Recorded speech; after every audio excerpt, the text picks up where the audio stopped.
भाई साहब महीनों भर आग नहीं लगाएंगे, दिन में सो लेंगे, रात में हम जगते रहेंगे, महीनन जागे पर तैयार है। लेकिन शायद ये जागरण वास्तविक जागरण है नहीं।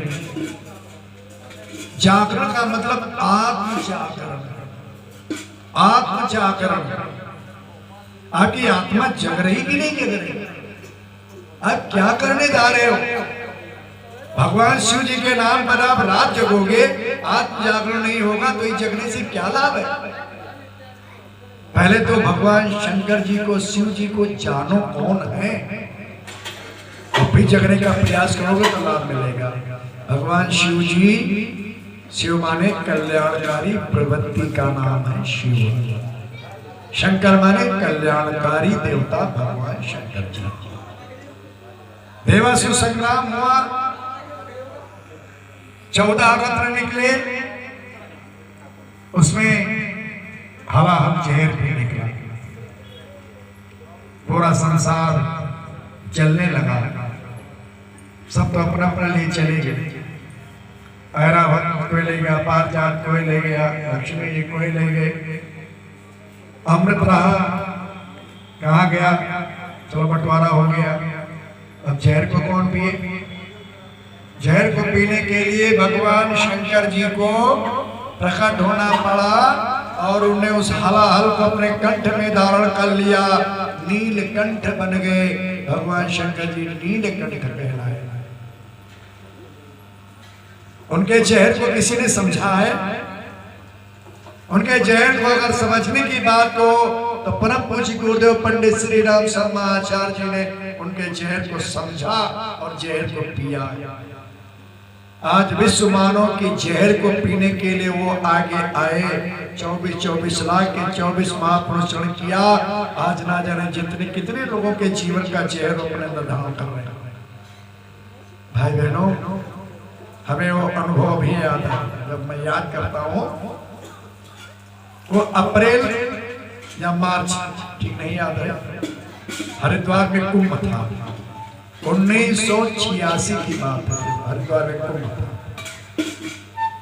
तब की बात है। गुरुदेव के सामने बैठने का 40 मिनट का समय हमें मिला। 40 मिनट का प्रवचन सुनने ऊपर वाले तीसरी कोठरी में, जहाँ पर लोग जाते हैं दर्शन के लिए। वो गुरुदेव के जहाँ रहते थे ऊपर, वहीं पर उसी कोठरी में जब जाता हूँ, जब याद आती तो इस जगह मैं 1986 में बैठा। उसमें लगभग वही 30-35 लोग कैसी गुस्सा में बैठे थे। गुरुदेव पेपर पढ़ रहे थे। सब लोग चॉइस स्पर्श किया, प्रणाम किया, प्रणाम करके बैठते गए। कार्यकर्ता भाई बैठाते गए, और फिर गुरुदेव ने देखा सब बैठ गए तो पेपर को रख दिया और एक तरफ से अपनी निगाह को दौड़ाना शुरू किया। लगभग कुछ सेकेंड ही देखते थे, और जो उनकी निगाह, हम तो उनकी निगाह की तरफ देख रहे थे। हाथ में हाथ में कोई मिला नहीं सकता था। हमें चेहरे की तरफ देखा, उनका सिर घूमता आ रहा, सिर घूमता आ रहा। जब हमारी पर सिर झुकाया, निगाह आई, मैंने देखा कि उनकी जब निगाह हमारे पड़ी तो मैं तो आंखें बंद कर लिया।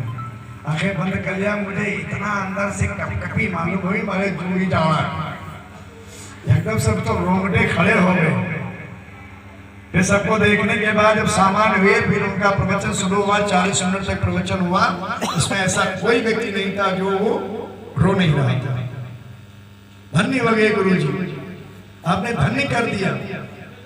ना जाने कितने जन्मों का पाप आपने जलाया होगा। कभी शिव पुराण जब सुनी जाती थी, हमने भी शिव पुराण अपने घर में सुना। जब हमारे ताऊ जी सुनते थे तो बैठ करके भगवान शंकर जी ने हलाहल को पिया था। आज मेरे भगवान शंकर जी मेरे जीवन का हलाहल जिन्होंने पिया, उतर के आया, हो गया। हमने कहा आज हमारी जिंदगी धन्य हो गई। हम कहाँ आ गए? ये हमारे पता नहीं किस जन्म के पुण्योदय हो गए जो मुझे घसीट के यहाँ ले आए। भाई बहनों, सब लोगों ने ये हलाहल कितने लोगों का पिया होगा यार, पता नहीं कितने लोगों। वो शंकर भगवान, भाई बहनों, शिव जी के आप महिमा को समझे कि भगवान शिव जी ने मानवीय पीड़ा के अथाह सागर को अपने हृदय में धारण किया। उन्हें कंठ में धारण किया, हृदय में धारण किया। और ये कहते थे, बेटे कोई मुझे साहित्यकार कहता है, कोई मुझे लेखक कहता है, कोई मुझे संगठनकर्ता कहता है। बेटा थोड़ी देर बाद बात करेंगे, मंच पर बैठो। लेकिन किसने मेरे अंतस्थल को टटोल करके देखा है? मानवता की पीड़ा का अथाह सागर जो कई कई रातें रोते रोते बीत जाती थी, तकिया गीली हो जाती थी। कैसे दुनिया की रक्षा करें, कैसे दुनिया को बचाया जाए, क्या उपाय किया जाए, ये प्रयास उनका चलता रहा। लोगों ने समझा कि गुरुदेव की अगर पीड़ा से जो व्यक्ति जरा सी उनकी एक चिंगारी भी जिसके हृदय को छू गई, उसका जीवन धन्य हो गया। उन्हें अपने परिवार को उसी प्रकार से बनाया जैसे भगवान शिव जी का परिवार। भाई बहनों, शिव जी के परिवार से भी बहुत बड़ी प्रेरणा लेने की जरूरत है, जिनके परिवार में सबके एक दूसरे के विरोधी।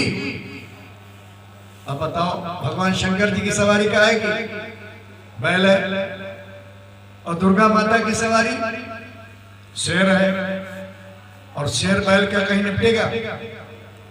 शेर बैल का, शेर का भोजन तो बैल है, जानवर है। अच्छा, खड़ाना जी की सवारी, सोम कार्तिक जी की सवारी मोर है, और भगवान शंकर जी का आभूषण सांप है। सांप और मोर की कहीं बनेगी बात? चलो ठीक है, सोम कार्तिक जी की सवारी मोर है, सांप है, उसकी नहीं बनेगी। भगवान शंकर जी के गले का हार सांप है, और गणेश भगवान की सवारी जो आए वहां भी नहीं बनेगा। लेकिन सब एक दूसरे के विरोधी होते हुए भी सब में इतना सामंजस्य है, इतना प्रेम है, इतनी आत्मीयता है।